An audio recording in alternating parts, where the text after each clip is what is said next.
I grew up in a drug-infested neighborhood right behind a place called the Ford Projects on the south side of Jamaica, Queens. When I was 9 years old, my father was found dead in the street. I had two older brothers, and over a period of time, drugs took both of them out. I had an older sister, and over time, drugs took her out as well. When I was 18, my mother was killed and boyfriend shot. Now, my story gets deeper, but I always stop at that point because the point I want to make is, we all have stories to tell. If we don't, we know somebody in our crew that does. And the point we want to make is you can't use your story as an excuse to stop doing the right thing. You can't use your story as an excuse to mess with drugs in any way, shape, form, or fashion, to join a gang, to be a bully, to stop going to school, or to do anything that's not correct. As a matter of fact, most successful people, they'll tell you that they use their story as fuel and energy and motivation to become successful in life. Now, let's just take Oprah Winfrey real quick. From the age of 9, she was repeatedly molested by her cousin, uncle, and a so-called friend of the family. When she turned 14, she got pregnant. And when she gave birth, her son was born prematurely. He only lived for about 2 weeks. But she didn't let that stop her, because she had made up her mind that she was going to do what? She was going to be a big-time journalist. Look at her now. Now, in spite of my story, I'm a retired warden from Rikers Island. And prior to my retirement, I had care, custody, and control over New York's most notorious drug kingpins, murderers, and gang members. Now, Rikers Island, it's the largest detention complex in the entire country. It's over 400 acres in size, and they got 10 different jails on Rikers Island. 10. One of those jails is called the Robertson Center. They call it Rosie's House for short. So everything that we talk about pertains to young ladies as well as the young men that are sitting here in the audience. This year's budget, over $1.65 billion. That's a lot of money.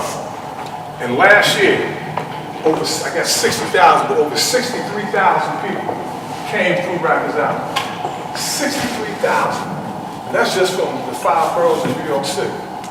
Now, I'm stressing those numbers because I want you guys to understand that if you run afoul of the law, get knocked off, as they say in the street, they got room for you in places like Rikers Island throughout this entire country. Now, this is the end result of not coming to places like this, not going to school, selling drugs, being a bully. And I say being a bully because 25% of all bullies end up in jail as they get older. Now, this particular incident, I remember this like it was just yesterday. 16 years old, first time offender. All this dude wanted to do was get on the telephone to call home to tell his mother that he was all right. You know, mama worried about me, everything is good, I'm holding it down, blah, blah, blah, blah, blah. But other dudes in his housing unit, they said, yo, homie, don't touch that phone unless you're down with our crew. Well, you can't see it because he was laying on his chest. But he got 74 stitches in his face. He chased this dude down the chair. He's holding on to the bar, screaming and yelling for the officer. And that's where they hit him across the back. This is a refrigerator. Yeah, that's your refrigerator. Your toilet, that's the coolest place in your cell. So when you go to the commissary, you buy a little lunch meat, you get some milk left over from, the breakfast feeding. Come back to your cell, put it in your toilet, keep it cool. Then when you got to take care of your business, take it out, do what you got to do, clean your refrigerator back out, put your food back in. That's how they live. This is the last picture we're going to use. Now the reason why I use this picture, you take a look at this dude's body, and you would think that a dude like that, he ain't having no problems. See what he got around his neck? He got a chain that's so thin, you could barely see it. Dude said, yo, homie, gotta up that chain, baby. Well, as you can see, he kept the chain, but he paid a price for it. And so, we only just talked about, a little bit of the violence. We talked about dudes getting stabbed in the eye with pencils, getting beat down with mop ringers. It's crazy, it's nuts. And then we didn't talk about the fact that once you get locked up, you lose your freedom. Some things that you normally do, go to Mickey D's, you know, where we go, hang out, parties, come here and play ball, all that's dead. Then, once you get a record, another thing you gotta understand is that you're making it real hard for yourself in terms of being successful, even though it's not, you know, gonna really stop you if you really put your mind to it. But a lot of folks ain't willing to give guys a second chance to have some record. You follow me? So you wanna keep your record clean, man. So now the question becomes, how will you ensure that you don't end up in a place like Rikers Island? Now, we don't have a lot of time, so we're gonna skip all that and just give it to you. Again, staying away from gangs, staying in school, not being involved in bullying, learning how to conduct yourself in an event. You get stopped by the police, staying away from drugs and alcohol, association simulation, real big. Meaning the people you associate with, that's who you're gonna be like. You know, ball players hang out with ball players. Football players hang out with dudes that play football. Dudes that sell drugs hang out with dudes that sell drugs. So if you ain't even in that lifestyle, if you hanging out with chumps that's doing that, eventually, that's gonna be you. And then goals, we always tell people to shoot for the moon, because even if you miss, you're gonna land amongst the stars. And then gun violence. Now, we don't have time to cover all those topics. We're just gonna talk about 2 or 3 before the whole night is over. Now, bullying, real quick, guys. We're gonna skip all this, not gonna bore you. This young lady right here, her name is Felicia Garcia, 15 years old, freshman in high school. One Friday night after the football game, she decides that, or she got talked into, I should say, she had sex with 4 guys on the football team. Now, unbeknownst to her, they recorded it. You know what they did, right? Monday, went back to school, put it out there. This young lady was so embarrassed, she jumped in front of an oncoming train and committed suicide. This dude, 11 years old, school bully. Just so happened he was a Muslim student who was messing with a female, punched her in the mouth, pulled the scarf off her head, you know, chased her home from school. Now here's how she handled it, because it's very important. She went to the assistant principal and reported it, but she didn't give up the name of the bully. So of course, they can't do nothing about it because they don't know who the bully is. Well, the bullying didn't stop as this young girl had hoped, so she went back a second time. The police got called in, of course the parents got involved, took them out in handcuffs, 11 years old. This young lady here, scenario, 15 years old, freshman in high school. She was dating a guy who was 19. Okay, he cut her off, started dating another chick in the same school. So his new girlfriend and her crew started giving her the business, and it reached a point where she just couldn't take it no more. She jumped in front of a bus during the Christmas holidays a couple of years ago and committed suicide. This young lady, same scenario, middle school. You're a whore, you're a thought, you're this, you're that, jumping every day, she's fighting. Reached the point she couldn't take it no more. She went home and she hung herself. This dude, in the Boogie Down Bronx, he messing with the same 2 dudes every single day. They said, you know what? We ain't going to the principal. We ain't going to the dean. We ain't going to the coach. If this chump mess with us today, we got something for him. Well, like clockwork, they go to school, here come the bully. They had words. See those scissors? Stabbed the bully in the neck with the scissors. Now, fortunately for them, the bully didn't die. Because had the bully died, instead of them being locked up for attempt murder, they would have got locked up for murder. You feel me? Now, this dude, this happened about 2 weeks ago. Same borough in the Bronx. 2 dudes messing with this guy every single day. This just happened. Guess what? Came to school with a knife.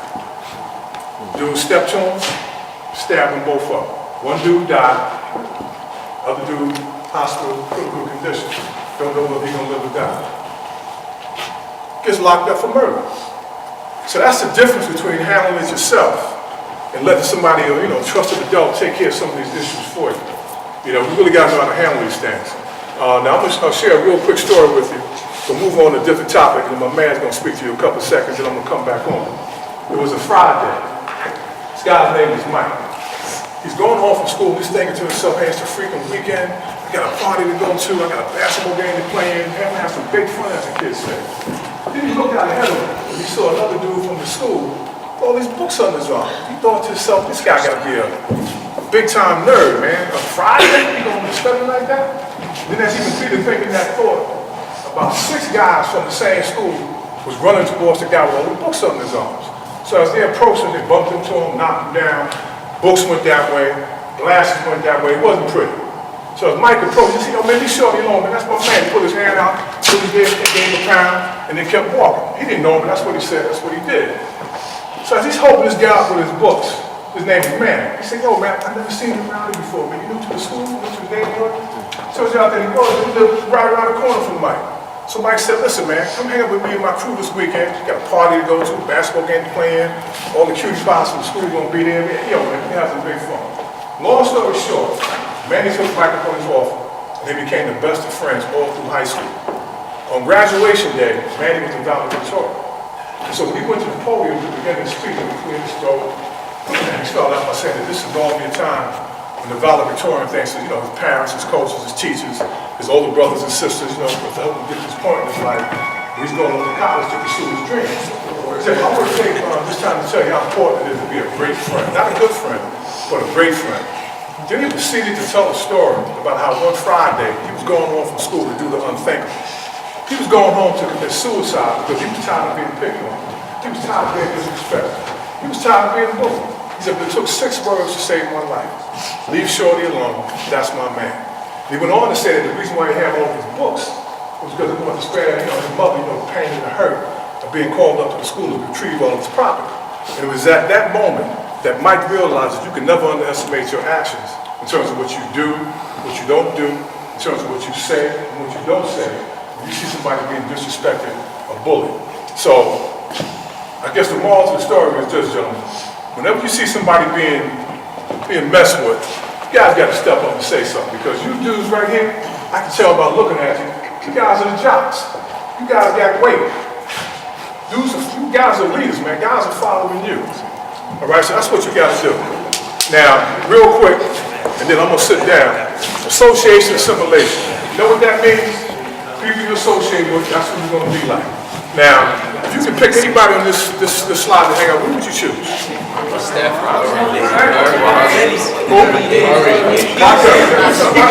Guys, listen up, pay attention.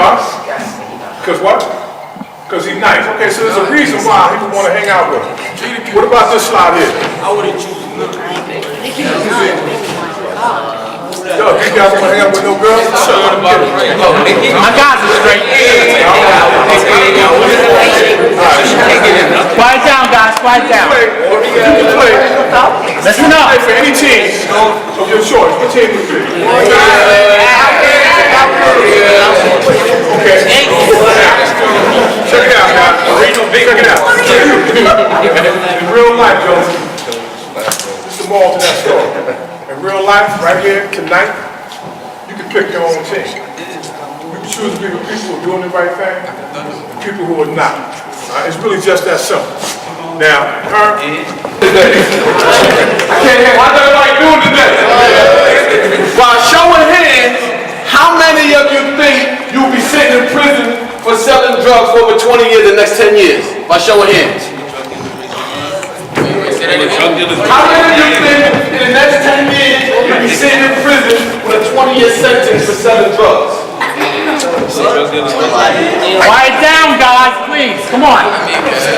Nobody thinks it. I didn't think it either. I didn't think that either when I was at a pile or the boys from YMCA playing basketball. But I'm going to tell you something, and I want you to remember this.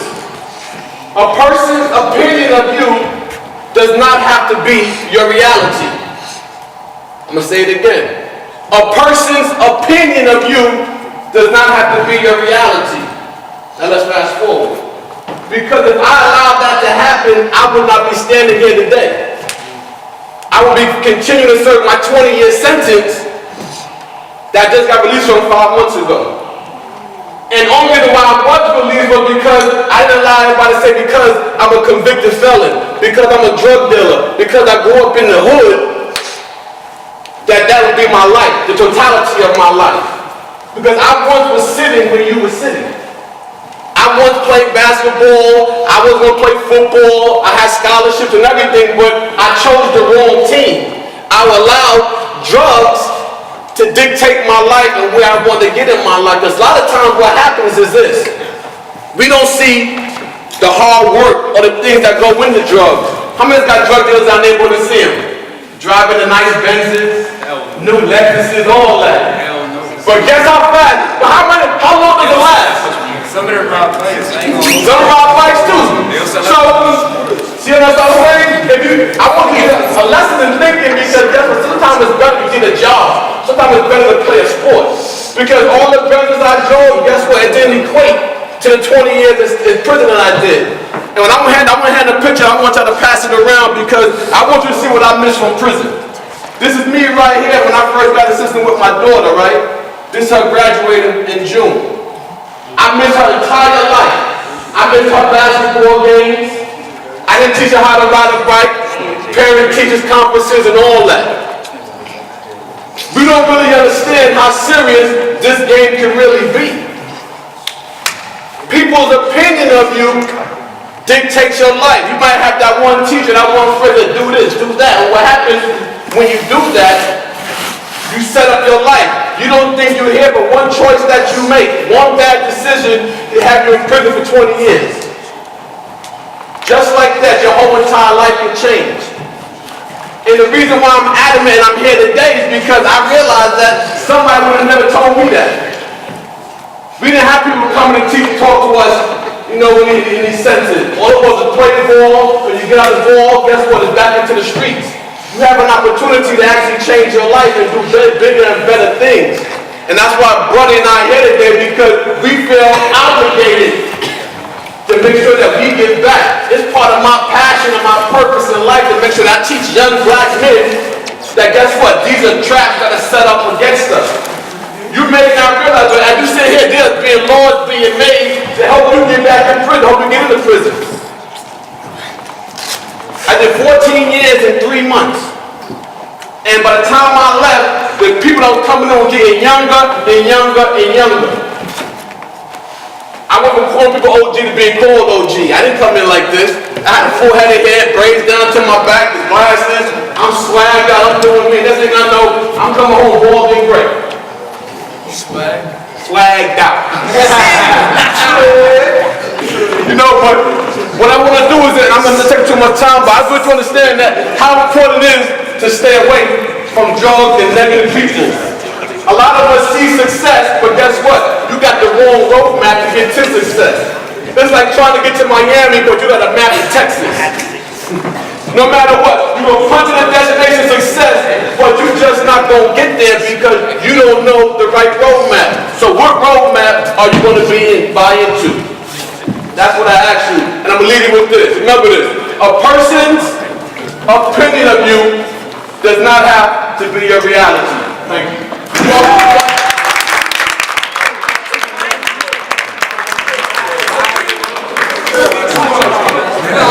We're going to close with this, guys. Shoot for the moon, because even if you miss, you're going to land amongst the stars. Now, what do I mean by that? When I was in high school, I was what you would call an average guy. I was an average dresser. I was average with the girls. I was average on the basketball court. I was average in the class. I was average. If I had jobs back then, they would put a C on my headstone. Now, I had a mentor, his name was Philip Kelly. And he said, you know what, man? People shoot at nothing. Well, usually there's nothing dead on the head. So you got to get a goal. You got to shoot for something. And I said, okay, well, I was on the basketball team, but I was like, I wasn't even the 12th man. I was like the war boy. And I said, now, I'm going to try this philosophy. I'm going to shoot for the moon. And if it works on the basketball court, I'm going to take this philosophy. I'm going to apply it to everything that I do in life. So my goal was to score 50 points every time I stepped on the court. So I'm going to get 50 tonight. So I couldn't just say I wanted to score 50 points. It was the process I had to go through. I had to make 100 jump shots every day, not shoot 100, make 100. Big difference. Work on the ball handling skills, kept my body in tip-top shape. Of course, stayed away from alcohol, and drugs. And guess what? One day I did score 50. One day I scored 63. But as a result of me trying to score 50 points every single time I stepped on the court, I ended up leading the city and scoring 2 years in a row, averaging over 30 points a game. This was during the time with a little three-point shot. So, I was filling it up. But there was something missing. I never got one call from no school, I don't care how big, how small, nobody wanted me. You know why? Because I was average in the classroom. But fortunately for me, I had already set the wheels in motion now where I'm shooting for the moon in everything that I do. So every time I took a test, what do you think I tried to do on the test? I tried to get 100. But I couldn't just say I wanted to get 100. There was a process I had to go through. You know what that process was? I had to study, go to school every day, sit in front of the class. You know, when they had apples in the cafeteria, I was the dude bringing my apples back, putting them in the teacher's desk. When the class was over, I was the dude grabbing the eraser, cleaning the black. I was that guy. And then my grades went through the roof. And when that happened, that's when the floodgates opened. And I received scholarship offers from just about every major college and university in the country during my era. Schools like University of Kentucky, North Carolina State, Boston College, Virginia Commonwealth, Utah State, Rhode Island, Memphis State, UConn. But I chose VCU. I'm the funny looking guy on the right, number 14. Because my best friend at the time, Dave Evans, he also had an offer to go to VCU. So we left 40 projects and took our talents to Richmond, Virginia. That's just another picture of me doing my thing. Now, to make sure that y'all got it, we got 3 more minutes and then we out. I'm shooting for the moon now in everything that I do, right? The first car that I tried to buy, what do you think it was? Okay, a Benz. You know what the first car I wanted to buy was? A Bentley. I'm shooting for the moon. A Bentley. And I couldn't just say I wanted to get a Bentley. There was a process I had to go through. I had to work 2 or 3 jobs, save all my cash. The more you learn, the more you earn. We didn't talk about that night in terms of education. And guess what? I fell short. Ended up getting a Mercedes-Benz. Now, that's a failure. So that's what we mean when we say shoot for the moon, because even if you miss, you're going to land amongst the stars. I'm trying to get a Bentley, ended up with a Benz, and that's a failure. So when you aim high and really go for it, classroom, you're trying to get to 100, and you really going for it, guess what? That's when you start getting them 99s, them 98s, them 96s, 97s. Now make sure you got it. Now I got a Benz now, right? The second car, what do you think I tried to get? I already got a Benz. Try this guy smart. I'm gonna be wrong place. I'm trying to get a Benz. Guess what? I fell short again. Got a 2-seater Mercedes. Okay, that's a failure. Next car, what do you think I tried to get? Rocket ship. Now you're on. Now, the convertible Jaguar. And finally got that Benz. Right? Now, here's what we're gonna close. I want you guys to understand what I'm saying. Listen up. Just because you see somebody driving, what you can call, you know, that don't make that individual a success. What makes you a success in a lot of cases is being the first person in your family to graduate from high school and go to college. Step up to the plate when you see somebody being disrespected or bullied. When you see your homeboy get ready to, you know, get down with the Bloods or the Crips or the Nietzsche's, you grab him by the hand and say, yo, homeboy, that ain't what's happening. Remember that funny looking guy, or the 2 funny looking guys that came and spoke to us that night? You don't want to do that. You know, that's what makes you a success, you know, making people around you better. Okay? So with that, Doug, How much that cost? you gonna do what? How much that been? 204,000. Okay? And you heard my story from the beginning, right? So again, it's not how you start out, it's how you end up.